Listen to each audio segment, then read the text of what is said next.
O nosso entrevistado de hoje é o deputado estadual Antônio Henrique.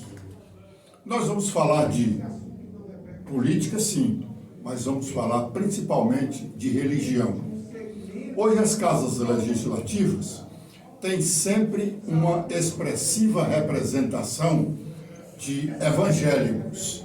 E primeiro eram protestantes. Tanto na Câmara Municipal nós temos, aqui na Assembleia Legislativa, no Congresso Nacional, tem até a bancada dos evangélicos. E o deputado Antônio Henrique também é evangélico. E eu começo perguntando ao deputado Antônio Henrique qual é a diferença que tem de protestante, crente e evangélico.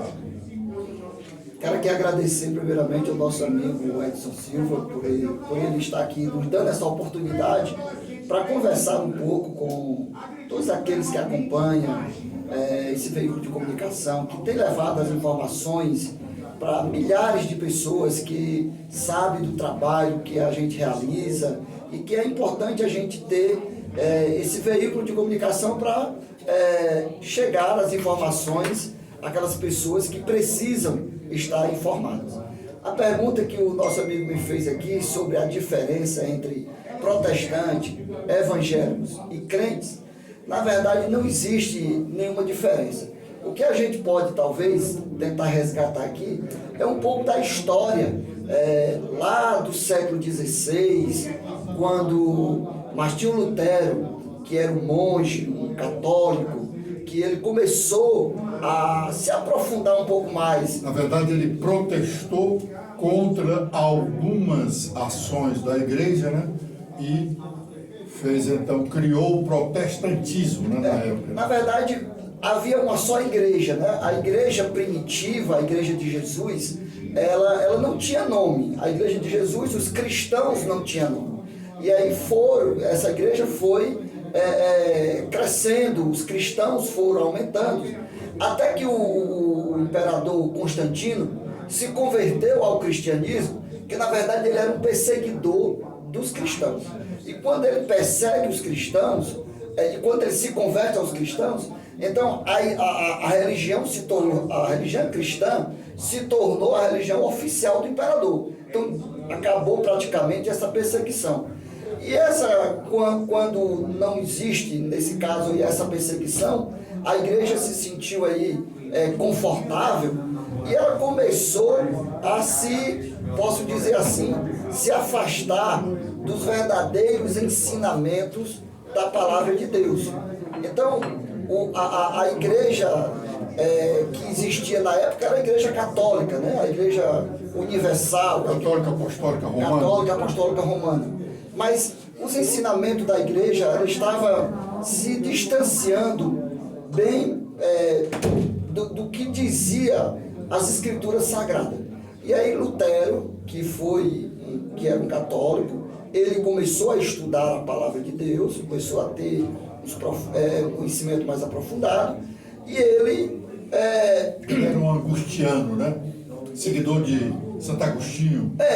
Isso foi inclusive lá na Alemanha. Um monge, né? Um monge, na Alemanha. Então ele protestou e ele não foi bem recebido dentro da própria igreja com os seus protestos. Tanto que se criou ele criou as 95 teses. E foi excomungado. E foi excomungado da igreja, e aí surgiu a igreja luterana. Isso aconteceu no século XVI, em 1517.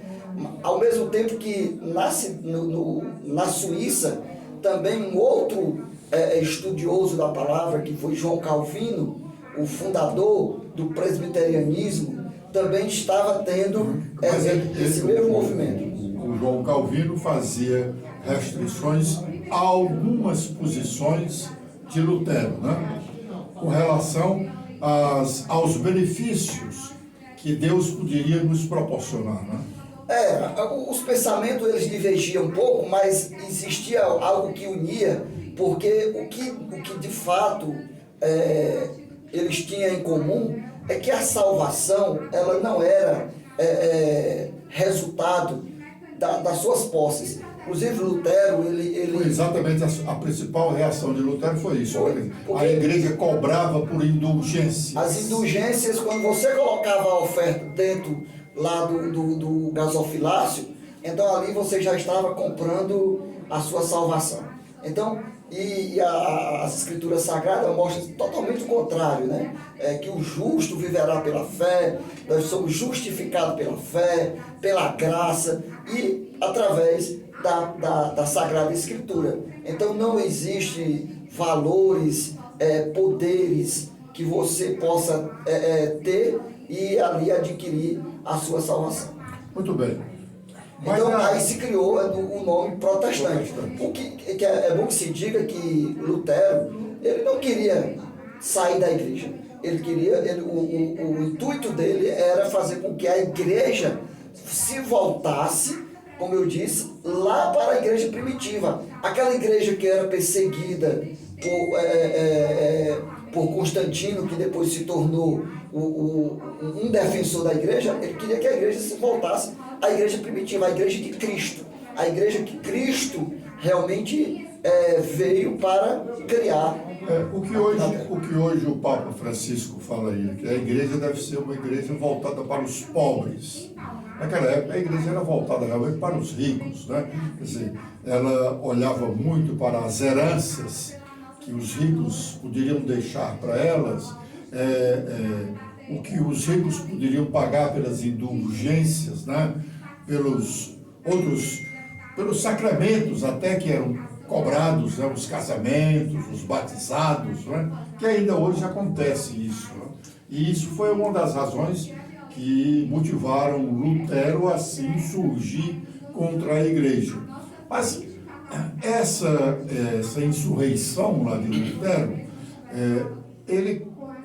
ele não, como o senhor já disse aqui, ele não queria sair daquela igreja de que ele participava há algum tempo.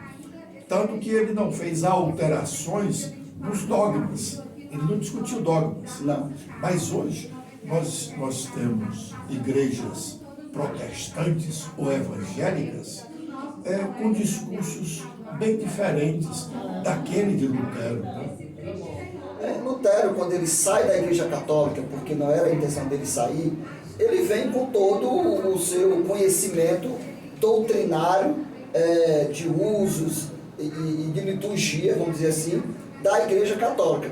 O protesto dele foi contra a questão da salvação, que a salvação não vem através do que você tem, do que você possui, se você pode ou não pode comprar, mas sim pela sua fé, porque sabemos que é através da graça, através de uma obra realizada pelo próprio Cristo. Então, assim, eu não preciso ter condições financeiras para adquirir a minha salvação. E de lá para cá, eu acredito que com a evolução dos estudos, porque a Bíblia, ela não era acessível à população. Só quem podia ter acesso à Bíblia eram os sacerdotes, eram aqueles que realmente estavam na linha de frente. Até porque a língua em que ela era escrita, exatamente em latim. Lutero, então, traduziu para o alemão e aí ela passou a ser popularizada na época para aqueles intelectuais. Exatamente. Então, todos tinham acesso agora à Bíblia e começaram a estudar, começaram a ver. Então, assim, aí vem a questão de mudanças de rituais com relação à questão do batismo.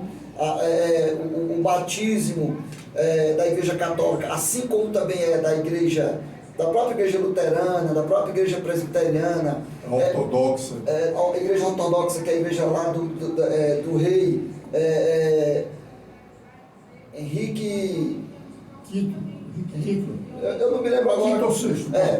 Da Inglaterra, no caso, que surgiu a Igreja Anglicana, que foi inclusive... a ortodoxa hoje temos só na Rússia, lá e nos países... Essa igreja, eu não sei se você sabe, foi o surgimento dessa igreja, era porque o rei queria casar, queria separar... Com várias mulheres. Queria separar da esposa, porque a esposa dele era estéril, não tinha filho, queria casar com outra, e a igreja não permitia, a Igreja Católica, então ele criou lá a Igreja Anglicana, mas que com quase tudo igual. Ele queria que a mulher dele fosse a Esther da Bíblia. Exato.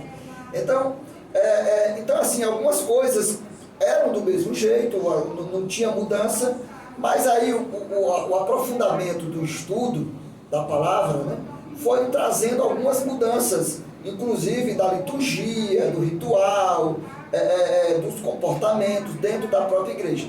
Agora, o que mais assim, a gente deve nos apegarmos é, independente de qual a doutrina, o ensinamento que a igreja presbiteriana, a batista, a Assembleia de Deus, que é uma igreja pentecostal, assim como tantas outras comunidades, saber que o que nos une é Cristo. Cristo é aquele que nos traz a unidade. Nós cremos em um só Salvador. Esse Salvador é Jesus Cristo. Jesus foi o único que teve, que veio a esse mundo para morrer na cruz, para nos salvar, e sem Ele não há salvação. Então, o que nos une, por mais que tenha alguns rituais, alguns ensinamentos, vamos dizer assim, divergentes uma da outra, mas se a base é Cristo, então nós estamos nos ensinando. Deputado Antônio, o senhor citou agora mesmo que há algumas igrejas protestantes ou evangélicas, não o incomoda, o senhor que é um crente respeitador da igreja, o que nós temos aí, as igrejas, eu até que chamo de periferias, o senhor que anda muito nos bairros de Fortaleza, há de ver o que me chama a atenção. A cada semana que você vá num determinado bairro, você encontra uma nova igreja naquele bairro. É a igreja disso, é a igreja daquilo, é a igreja daquele outro. Não incomoda ao senhor e aos outros do seu naipe essa miscigenação ou essa deturpação? Olha, aquilo que realmente veio um propósito não para fazer o bem, nos incomoda. Agora, quando existe um propósito de ajudar aqueles que mais precisam, de estar perto daqueles que mais necessitam, eu não me incomodo. Eu não sei se você... Eu quero detalhar um pouco mais a indagação. O monetarismo desse pessoal, dessas muitas igrejas que nós temos aí. Existe os maus intencionados. Mas tudo com o propósito, segundo o discurso, de atender os mais pobres, de salvá-los. Não é segredo e não seria uma agressão se dizer, por exemplo, que a Igreja Universal, a Igreja Universal só fala em dinheiro. A Igreja Universal diz que eu me salvo se eu pagar isso, ou pagar aquilo. Aquela história lá do Lutero, as indulgências... Parece que está voltando. Parece não, no caso da Igreja Universal, nós não podemos esconder isso. Não vai aqui nenhuma acusação a ela ou a nenhuma outra. Mas ela é um bom exemplo dessa monetarização dessas igrejas. Infelizmente, nós vivemos uma época que nós temos que ter realmente todo o cuidado. E aí, quando eu falo todo cuidado, eu não estou aqui me referindo a segmentos A, B ou C, mas inclusive dentro das religiões como um todo. Então é importante que a gente saiba onde você está, que lugar você frequenta e qual é o propósito daquele lugar onde você está. Agora, quando a gente olha para a figura humana, você vai ter sempre decepções. A figura, o homem por si só, ele é um homem, ele é imperfeito. Ele é imperfeito, né? Apesar dele ter sido criado perfeito. Agora, com a queda, e vem a questão dos ensinamentos bíblicos, com a desobediência do primeiro casal, que foi Adão e Eva, a Bíblia diz que toda a raça humana pecou e destituídos estão da glória de Deus, até que Jesus veio para resgatar esse homem que estava perdido, esse homem que estava realmente que estava sem perspectiva nenhuma, principalmente com relação à salvação da sua alma. Então Jesus veio para salvar.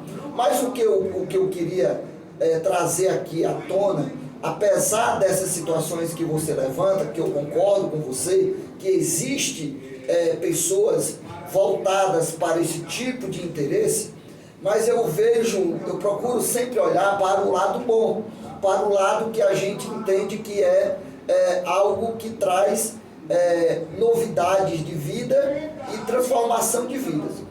Nessas periferias que a gente conhece muito bem, por onde eu ando, a gente vê pessoas dentro dessas denominações, independente da sua placa denominacional, pessoas que antes estavam no fundo do poço, e aí eu me refiro aqui a situações como o alcoolismo, a dependência química de drogas ilícitas, pessoas que estavam realmente em situações de calamidades, e essas pessoas encontraram dentro dessas igrejas uma oportunidade de vida.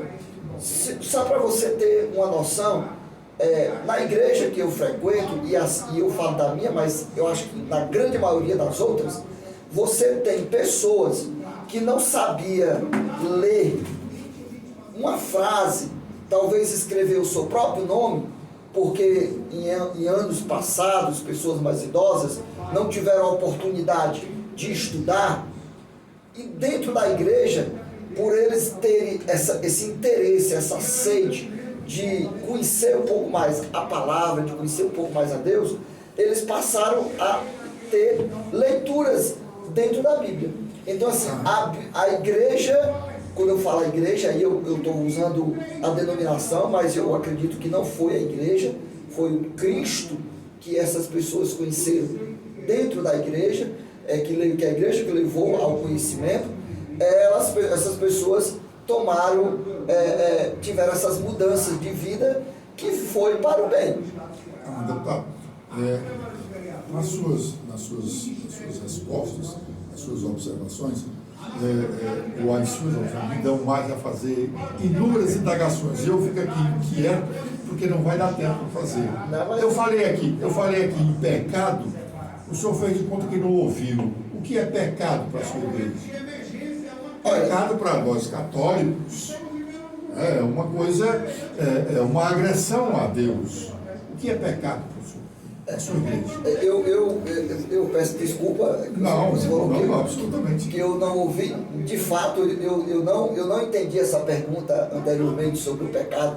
Mas o pecado, na verdade, segundo a palavra, e aí é para quem crê na palavra, e aí eu quero destacar que a Bíblia, para nós cristãos, ela é a única regra de fé e prática. Então, aquilo que dentro da Bíblia ela não condiz com o que está nos ensinamentos da palavra de Deus, para nós isso é pecado. Então assim, a Bíblia é o nosso manual, assim como nós temos a Constituição Federal, assim como nós temos a Constituição Estadual, a Lei Orgânica do Município, nós temos a Bíblia Sagrada, que para nós é a nossa Constituição. Quando você quer saber se você está certo ou errado, aí você consulta a Bíblia. Deputado, o senhor falou aí em alcoolismo. Eu sei que o senhor não bebe. E eu já bebi. E eu conheço muitos crentes que também não bebem. E eu não os condeno por isso. Mas a igreja condena a bebida? O alcoolismo é outra coisa. A bebida, a igreja condena a bebida?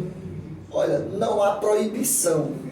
A igreja, na verdade, a Bíblia mesmo, ela não proíbe. Quando você vê Inclusive, você vai lá para a festa das bodas, exatamente, de Caná da Galileia. O primeiro milagre. Jesus transformando. O primeiro milagre que ele fez, inclusive reclamando da mãe, quando ele diz: mulher, não chegou ainda o meu dia, não é? Mas transformou 100 litros, 100 mil litros, sei quantos litros de água em vinho. E o mestre Sala, não, o mestre de cerimônia, chama o noivo e reclama: como é que você vai servir o melhor vinho agora, quando as pessoas já estão embriagadas? Porque geralmente, diz ele, né, se serve o melhor vinho no começo. Quando as pessoas se embriagam, se serve um vinho de qualidade inferior. Mas em outra passagem bíblica a gente vê... Eu gostei dessa, não nos condena daquele que gosta de beber. Mas em outra passagem bíblica, Jesus diz que não vos embriagueis com vinho, mas enchei-vos com o Espírito Santo de Deus. Então, há uma... Mas isso ele não tá, talvez aí ele não esteja querendo dizer que você não beba. Ele está querendo dizer que você não se iluda com a bebida. Exatamente. Você precisa estar crendo na palavra dele. Exatamente. Você não é proibido. Você viu o defensor de quem quer beber? O que ele disse? Você não é proibido. Agora vamos trazer isso não agora como uma proibição ou uma permissão da Bíblia. Vamos trazer para o nosso contexto que a gente vive. Eu estava assistindo outro dia um vídeo de um determinado pastor e fizeram essa pergunta para ele. E aí eu gostei da resposta quando ele disse assim: você confiaria em um piloto de um avião que tivesse tomado, aí ele diz uma quantidade, dois copos, eu não me lembro bem agora, uma quantidade mínima de bebida alcoólica, cerveja, uísque, para pilotar esse avião? Aí o cara disse: não, você confiaria no médico, no cirurgião, que fosse fazer um procedimento cirúrgico, e ele antes de entrar no centro cirúrgico, ele tenha também ingerido alguma quantidade de bebida alcoólica? Não. Então, a bebida, ela nos traz essa grande preocupação. Inclusive, a nossa própria lei nacional de trânsito, ela não permite que você ingira bebida alcoólica para dirigir. Inclusive, quando vai passando nas blitz, você usa lá o bafômetro. Se tiver acusando que você ingeriu alguma bebida, você pode ser penalizado, punido, multado por essa infração de trânsito. Então, qual é a lição que eu trago para nós? É que a bebida, infelizmente, ela não é algo bom. Porque se ela fosse uma coisa boa, ela não teria essas restrições. Ela faria parte da mesa. Ela faria parte da mesa de todos, não teria proibição para nada, porque isso não iria lhe trazer nenhum problema. No entanto, os problemas sempre surgem com a bebida. Só me permita para dar aqui um exemplo familiar. Um irmão meu, ele faleceu em 2013 com problema de alcoolismo. E o álcool, e aí eu falo dele, e aí eu tenho um pouquinho da experiência adquirida lá no Desafio Jovem, quando trabalhei lá durante 10 anos, de pessoas que se internaram para tratar tanto do alcoolismo como de outras drogas ilícitas. E esse meu irmão, ele era uma pessoa saudável, um jovem que cresceu, casou, construiu família, tinha um comércio que era uma pequena padaria e tal. Então, aparentemente, era uma pessoa que não tinha nada de errado. Ele bebia em eventos sociais. E, de repente, ele começou a beber, e mais um pouco, e se tornou um dependente químico. Isso não foi da noite para o dia, isso levou anos, mas, infelizmente, o final consequência do início. Consequência do início. Então, para evitar esse início, na minha concepção, não porque é uma condenação bíblica, mas no meu entendimento, o melhor é que nós temos. Deputado, nós estamos em plena Semana Santa e para os telespectadores, para os internautas, eu registro que nós estamos gravando essa entrevista com o deputado na quarta-feira, que no passado os católicos chamavam de quarta-feira de trevas. Talvez fosse por conta da procissão do fogaréu, que hoje não é mais corriqueiro. É uma tradição que em alguns locais, elas ainda acontecem. Pois nós estamos gravando essa entrevista nesta quarta-feira, consequentemente na Semana Santa. Deputado, o que difere a Semana Santa do evangélico para a Semana Santa do católico? Olha, quando eu era católico e eu me converti ao Evangelho há 22 anos atrás, eu era um católico bem assíduo mesmo, participava de todos os eventos. Então, você participou da procissão do fogaréu? Participava, na época ainda muito jovem, mas eu participava da liturgia, da missa e tal. No entanto, o que a Igreja Católica ensina, e também isso é bíblico, no caso, todos nós sabemos que Jesus nasceu, que Jesus cresceu, que Jesus morreu e que Jesus ressuscitou. Né? Então, assim, e para cada período desse, existe um tempo, né? As datas aqui ainda não são muito, ainda não coincidem. Coincide com o que hoje a gente celebra. Por exemplo, o Natal, se celebra dia 25 de dezembro, o nascimento de Cristo, mas por algumas período, na verdade, da época, não se tem muito essa certeza de que foi dezembro. Parece que, eu não tenho esse estudo aprofundado, mas há alguns estudos que diz que Jesus deve nascido no mês de outubro, setembro, por aí assim, e não dezembro. A Semana Santa, todos nós sabemos, isso é um texto bíblico do sacrifício que Jesus teve que passar, ele sendo entregue ali diante de Pôncio Pilato, os próprios, aqueles que gritavam quando Jesus entrava em Jerusalém, dizia: Hosana, Hosana, bendito que vem em nome do Senhor. Jesus passando ali no jumentinho, aqueles mesmos foram os que gritaram lá diante de Pôncio Pilato, quando ele, quem que eu solto, porque era um costume da época, soltar um prisioneiro, quem devemos soltar, Barrabás ou Jesus? Aí solta Barrabás, crucifica Jesus. Então Jesus foi crucificado. Mas assim, para nós, o evangélico, o que nos deve motivar não é só a celebração desse dia ou dessa semana, é viver e receber esse Cristo que foi crucificado na cruz por mim, por você e por toda a humanidade. Ele foi morto na cruz do Calvário, não por ele ser um pecador, como de fato ele foi levado ali na cruz como um dos piores, que a morte da cruz era uma morte era uma morte para aqueles que realmente tinham feito o pior dos crimes da época. É tanto que quando crucificaram ele, tinha lá dois crucificados ao seu lado, né? Dois ladrões, malfeitores. Um inclusive blasfemou, disse lá: mas se tu és Deus, desce dessa cruz, salvou tanta gente, porque tu não te salva. O outro repreende, e ali o outro foi alcançado pela graça.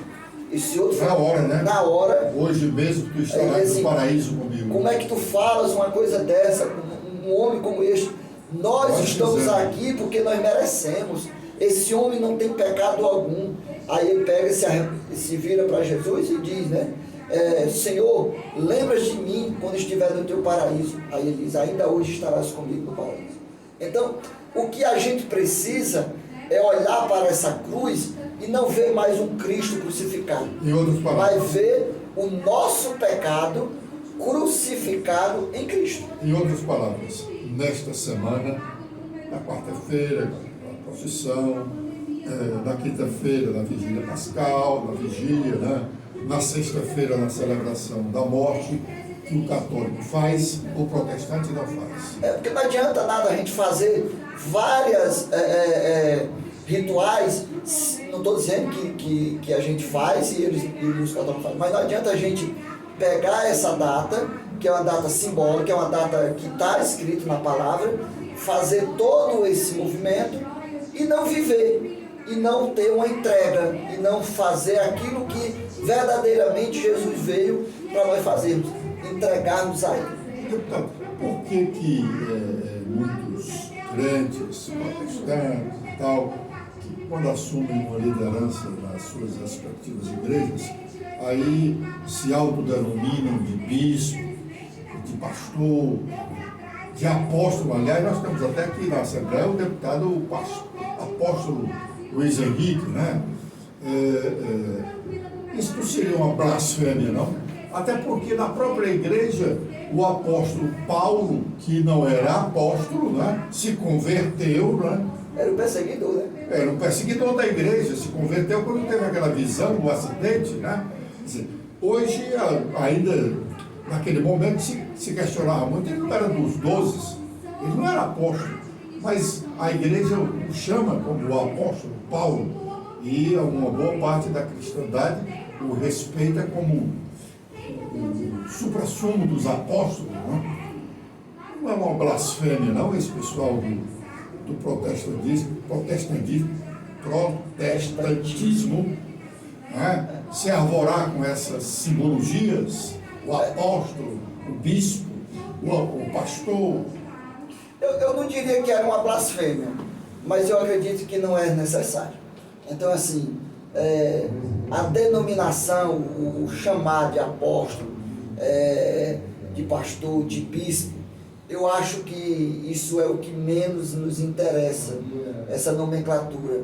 Por exemplo, eu sou presbítero na minha igreja, eu sou presbítero porque existe o sistema de governo. Quase padre, né? O sistema de governo da igreja presbiteriana é um sistema representativo, onde a igreja se reúne e elege os seus representantes. É bem parecido aqui na Assembleia, na Câmara Municipal e na Câmara Federal, que o povo escolhe os seus representantes para governar a igreja, para liderar a igreja. Então, esse é o sistema presbiteriano, né, no caso. Então, eu sou presbítero, que faço parte do conselho da igreja presbiteriana local, que tem uma administração junto com o pastor da igreja, para cuidar da igreja, cuidar da liturgia, cuidar da pregação, cuidar do aconselhamento.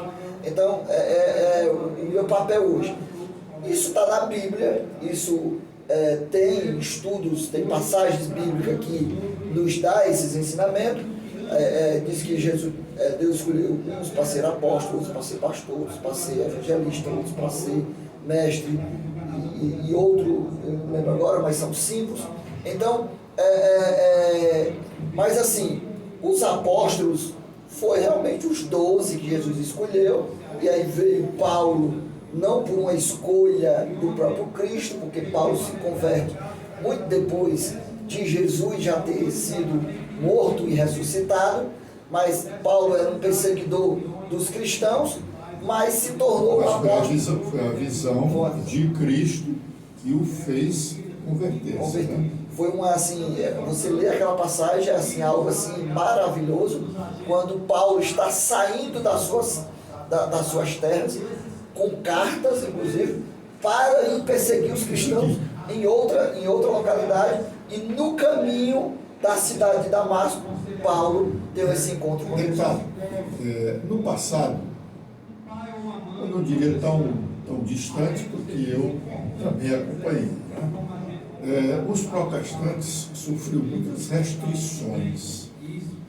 Tinham famílias que não queriam contato com os protestantes, execravam mesmo.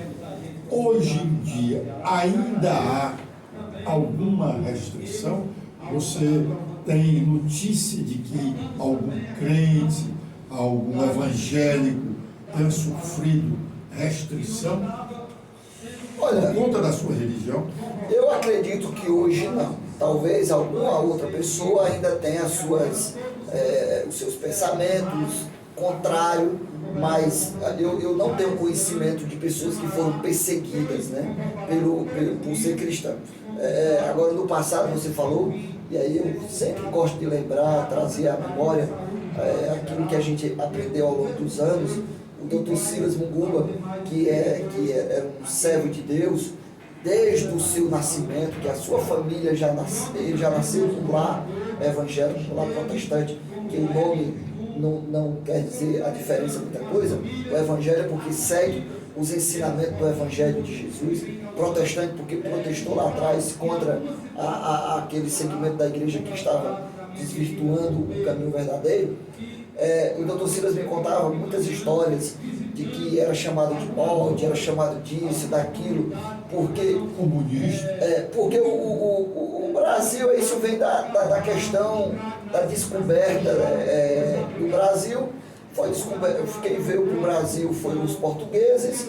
Os portugueses tinham origem no catolicismo, o catolicismo era quem dominava, diferente inclusive dos americanos, lá da América, ali na América do Norte, dos Estados Unidos, que foram descobertos lá, que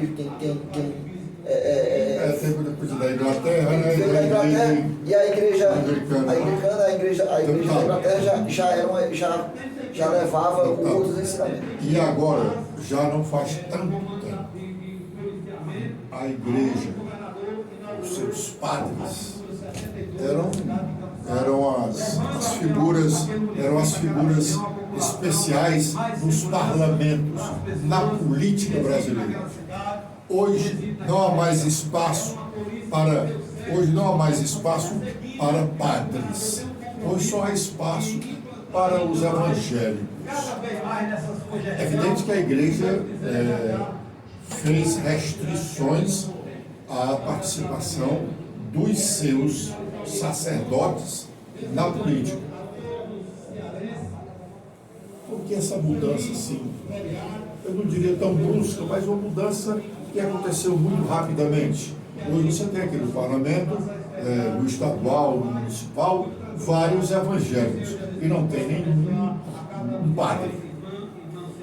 Eu acompanhei um pouco a história dos padres na política, mais através de livros, mas assim, eu confesso, até porque a minha história na política começa em 2000, quando eu me candidatei pela primeira vez, e me elegi em 2008, foi quando a gente realmente começou a se engajar dentro da política. Mas se a gente for ver aqui, outro dia eu estava vendo ali A quantidade de padres que tem nas fotografias aí, da Constituinte. A Constituinte do Estado do Ceará. Nós temos aqui o ícone da política saindo da igreja, o Padre Cícero, né?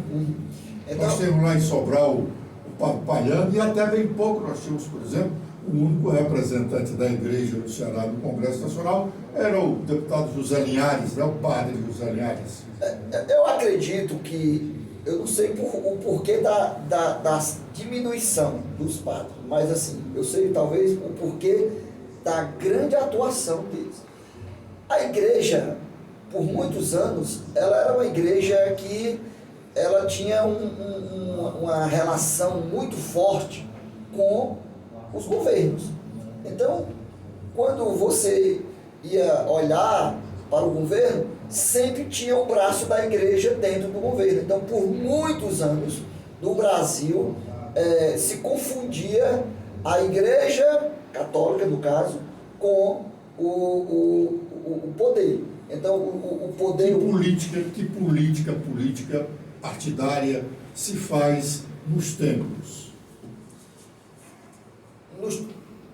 Eu não entendi bem a pergunta. Como assim? Dentro do templo, como é que... O senhor foi vereador de Fortaleza, presidiu a Câmara Municipal, hoje é deputado estadual, e temos aqui outros vários exemplos de evangélicos protestantes, enfim, aqui deputados estaduais. Que políticas vocês fazem? Políticas partidárias, não é política partidária, nos templos de vocês? Olha, eu não posso falar dos outros, mas eu vou falar de mim.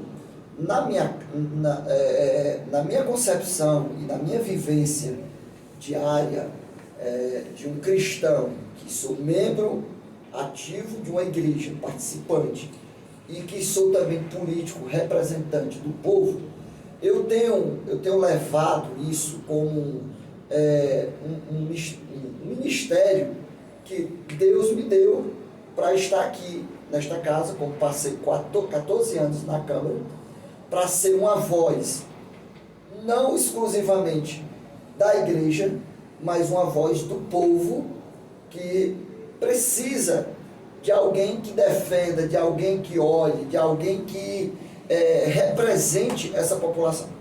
Porque quando você vai para a Bíblia, Jesus diz assim: tive fome, quando está lá questionando a respeito de Jesus, aí ele diz que tive fome e não me deste de comer. Primeiro ele diz que não deste, não me deste de vestir, tive preso e não foste me visitar, e assim por diante. E aí depois, aí ele fala para os outros: tive fome e me foste e me deste de comer. Tá? Aí diz: como, Senhor? Eu não entendeu. Aí ele diz que quando você faz isso para os pequeninos, para aqueles que necessitam, você está fazendo para ele. Então, eu tenho procurado seguir esse exemplo, esse ensinamento de Jesus.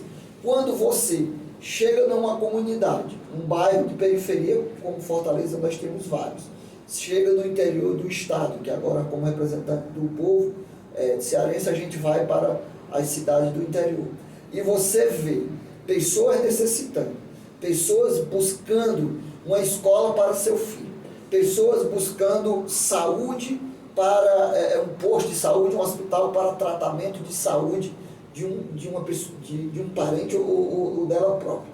E você, quando se elege representante desse povo e tem a oportunidade de defender a construção, o funcionamento desses equipamentos, então eu me considero que eu estou fazendo aquilo que Jesus me ensinou durante essa minha vida. Encerrando, porque o nosso tempo está no limite, tudo bem, tem essa passagem que tu me visitaste, não me visitaste, me deste comida, não me deste comida, não me deste de vestir, me vestiu.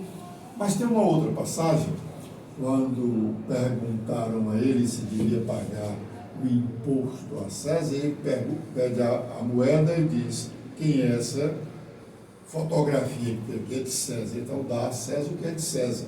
E mais na frente ele diz: você não pode servir a dois senhores, ou a Deus ou ao outro. O político só serve a Deus? Não.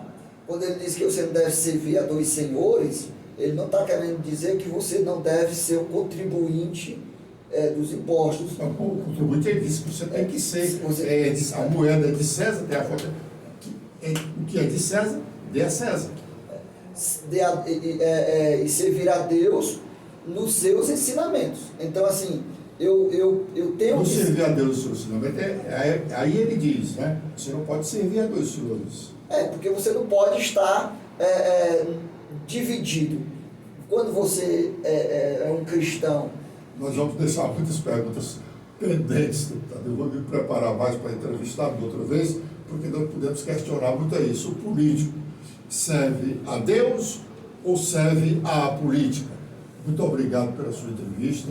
Acho que nós demos alguma contribuição neste momento de Semana Santa, tanto para os católicos como para os evangélicos, enfim, para toda a sociedade. Muito obrigado, deputado Antônio Henrique. Eu que agradeço, fico muito feliz em ter tido essa oportunidade de conversar aqui com todos aqueles que estão nos assistindo, vão nos assistir, essa oportunidade dada pelo nosso amigo aqui, esse grande jornalista que é o Edson Silva, e dizer que estarei aqui sempre à disposição, trabalhando em defesa do nosso povo do estado do Ceará, e nunca esquecendo de que nós só estamos aqui porque Deus nos trouxe para cá para servir as pessoas que mais precisam. Obrigado. Obrigado, Lucas.